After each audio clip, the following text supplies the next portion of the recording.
By far the most iconic image of Auburn University is the building behind me, Sanford Hall. Built in 1888, Sanford Hall was actually constructed on the foundation of Old Main, the original classroom building of the East Alabama Male College. On this unassuming piece of land, hundreds of sick, wounded, and dying men, far from their wives and children, fathers and mothers, struggle to survive.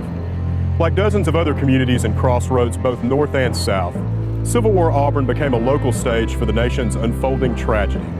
When the Civil War finally erupted in 1861, a great wave of states' rights patriotism rolled across the southern landscape, sweeping thousands of young boys and men inexorably towards service in the Confederate Army. The faculty, staff, and students of the nascent East Alabama Male College were not immune to this groundswell, excitedly replacing their books and classes with muskets and drill. As a result, the college was forced to close its doors for the duration of the war. In the spring of 1864, outside of Atlanta, Georgia, Major General William Tecumseh Sherman's Union Army was bearing down on a vastly undersized Confederate army under the command of General Joseph E. Johnston. As casualties mounted, the medical corps were simply overwhelmed and forced to evacuate the wounded and dying to nearby towns.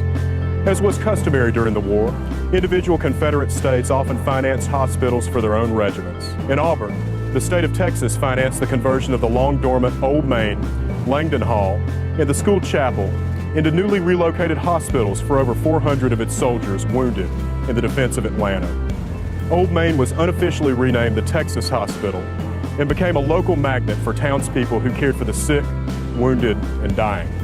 On July 18, 1864, Union General Rousseau and approximately 2,500 Union cavalry stormed into Auburn as part of Sherman's larger plan to wreak havoc on Confederate manufacturing and transportation centers.